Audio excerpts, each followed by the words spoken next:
Eu, inimigo meu. Você sabia que em qualquer caso, seja você um funcionário, né, de uma pequena, grande, média empresa, seja você um empreendedor, um empresário grande, um empresário que está iniciando, um pequeno, eu vou te contar uma coisa, talvez você não saiba, mas o seu principal inimigo é você. Você. Eu sou meu inimigo, você é seu inimigo. Por quê? Se você não avança, é porque você impede você. Tá entendendo? Você fica com medo, tem medo de arriscar, você é seu inimigo. Não bastasse o pessoal que não incentiva você, no caso de empreendimento, né?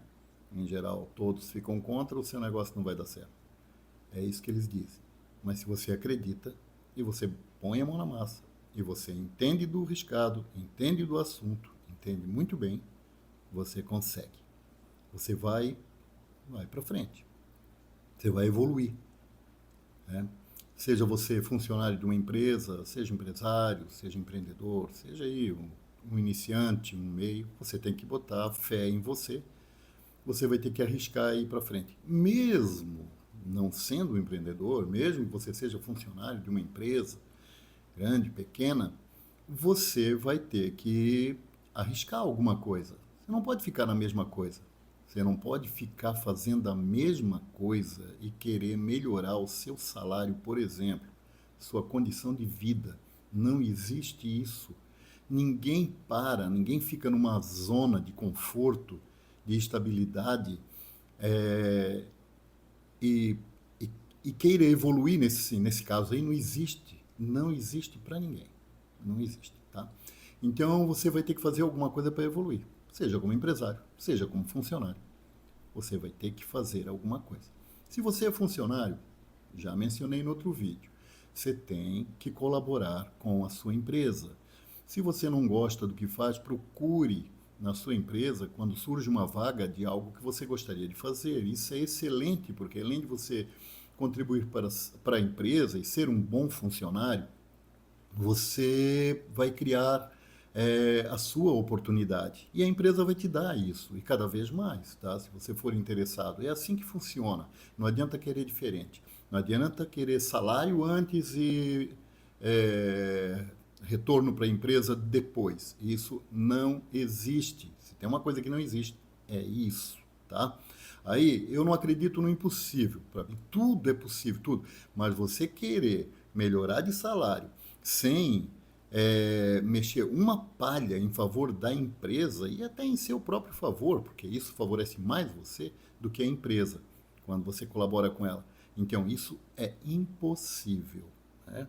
Não existe isso daí. E você aumentar o salário sem melhorar nada na sua função, né? Só faz aquela mesmice de todo dia sem evoluir, sem. Você tem que mostrar dedicação para a empresa e fazer o melhor. E já falei também. Então você vai reclamar e dizer: olha, mas a empresa não me reconhece, a empresa não vê, eu estou fazendo, estou dando o meu máximo, o meu melhor. Primeira pergunta: será mesmo? Na tua visão, você está dando o máximo e o melhor? Converse com alguém do seu setor, o seu chefe, alguém, veja o que você pode estar fazendo mais, porque às vezes você acha que está dando o máximo e o melhor, mas não está. Eles têm experiência, já passou por aí, às vezes, muita gente, e às vezes você não está. E eles podem colaborar. Você tem que procurar. Como eu disse, se você não fizer isso, é porque o seu inimigo interior está agindo contra você e você permite, né? Porque você quer ficar na zona de conforto, tá? Então, isso não existe. Tá? Você tem que melhorar toda a vida, sempre aprimorar. Estuda a respeito da tua função, estuda mais, aprende mais. Veja onde você pode dedicar mais à empresa. E assim você vai conseguir a coroação, salário bom, posição boa na empresa. E muitas, em geral, as empresas, quando tem um bom funcionário operando, né, desenvolvendo uma função, e ele é muito bom nisso, ele passa a ser o responsável do setor, não é bom? Isso já aumenta salário e traz um pouco mais de conforto, em tese, né? Se você vai ficar responsável por uma equipe, o que a equipe fizer de errado, a responsabilidade é sua.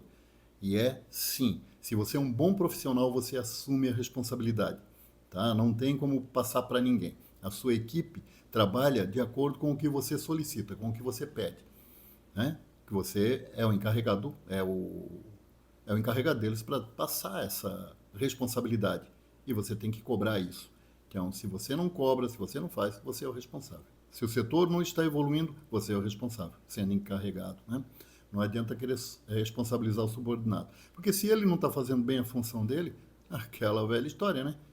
Para a rua, né?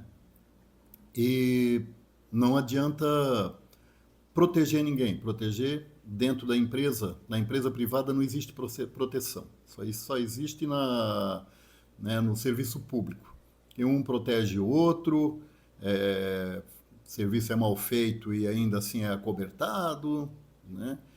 Porque é parente, porque é conhecido, mas a empresa, na indústria privada, não tem isso, tá? Não existe isso, porque a ideia é lucro, faturamento, e não dá para ter favorecimento, de jeito maneira. Se alguém vai ser favorecido na empresa, é o dono, são os acionistas, ninguém mais. E é o certo, é o correto. E você quer participar da fatia? Capricha, trabalha bem, faz bem o seu serviço. Tem um amigo que, há muitos anos atrás, quando a indústria gráfica ainda estava meio que no seu início, né, as coisas eram feitas ainda a facão, no modo de falar, né? O tipógrafo. Tipógrafo, sabe o que é? Tipógrafo. Tipógrafo era o cara que pegava uma chapa, vamos chamar assim, ela era cercada com umas peças que eu não lembro se eram de aço ou de alumínio, e dentro, presta atenção como era feito, letra por letra, que era chamado tipo, por isso a profissão dele era tipógrafo, e era um dos caras mais bem pagos na indústria gráfica, por causa da responsabilidade dele e da capacidade dele, da prática dele, de montar os livros. E na época, as notas fiscais todas eram montadas assim, letra por letra, tipo a tipo. Aí você, isso não é tão difícil.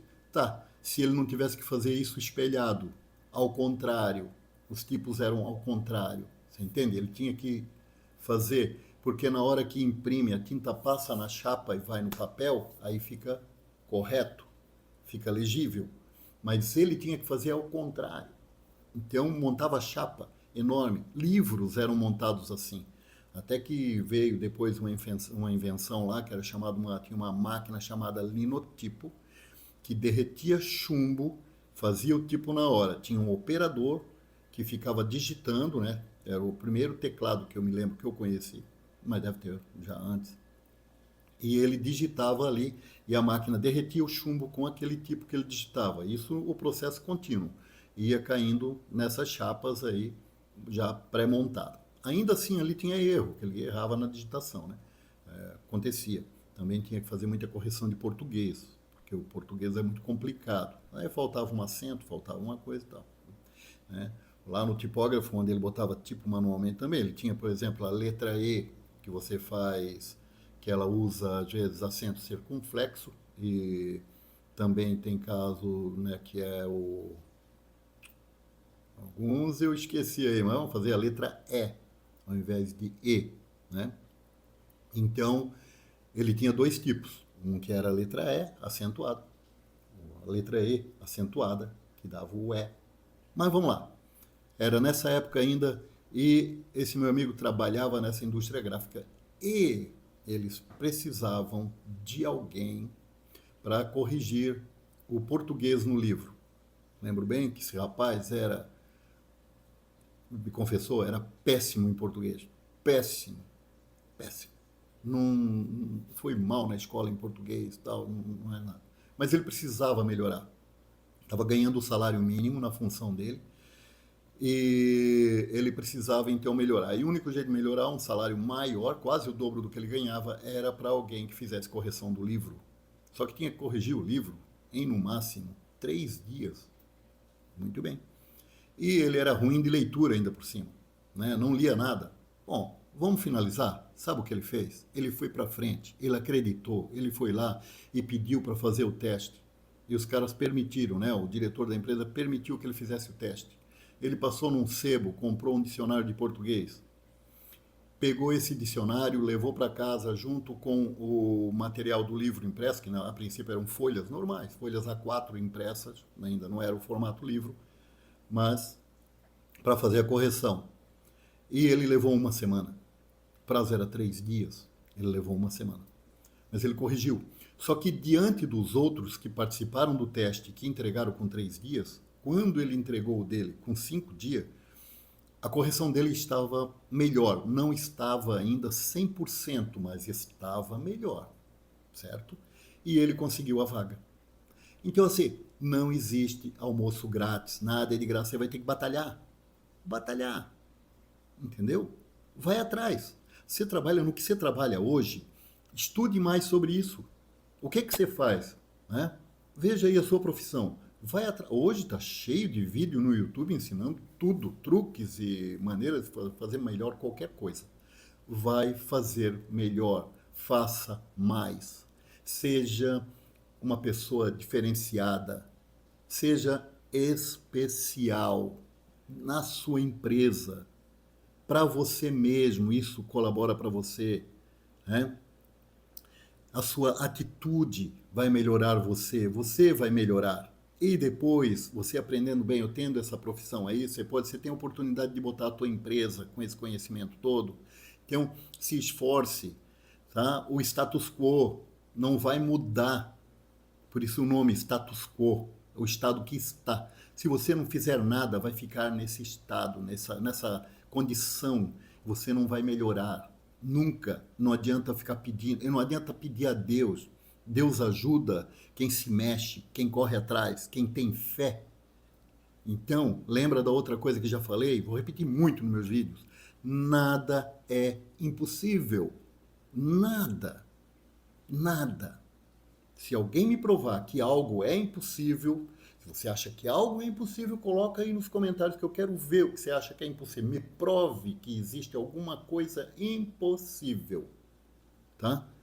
Se você não disser, só se você quiser ser Deus. Então isso é impossível. Vamos falar aqui do mundo, nosso mundo material. No nosso mundo material, nada é impossível. Nada. Então você pode conseguir, você vai conseguir. Coloque fé em você mesmo. Vai lá, você vai conseguir. Seja também, começa a fazer parte do seu dia a dia. Seja gentil com as outras pessoas.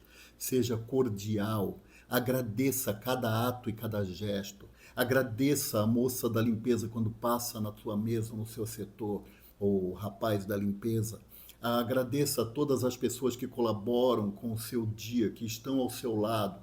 Agradeça. Se você não quiser agradecer direto para ele, sabe? Agradeça lá, sozinho. Senhor, obrigado pela tal pessoa, pela existência, por tal pessoa existir, por estar aqui conosco. Obrigado, Senhor. Agradeça, entendeu? Só agradecendo, só reconhecendo que você precisa das outras pessoas, só sendo cordial com as pessoas, sendo bacana com as pessoas, é que você vai longe. É atitude e você precisa da atitude.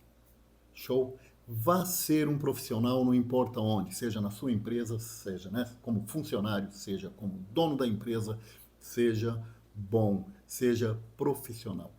Então, gostou do vídeo? Dá um joinha aí, compartilha com seus amigos, amigos de outras empresas e deixe aí a tua opinião, as tuas coisas nos comentários, tá bom? Não esquece de marcar o sininho também aí, beleza? Até mais.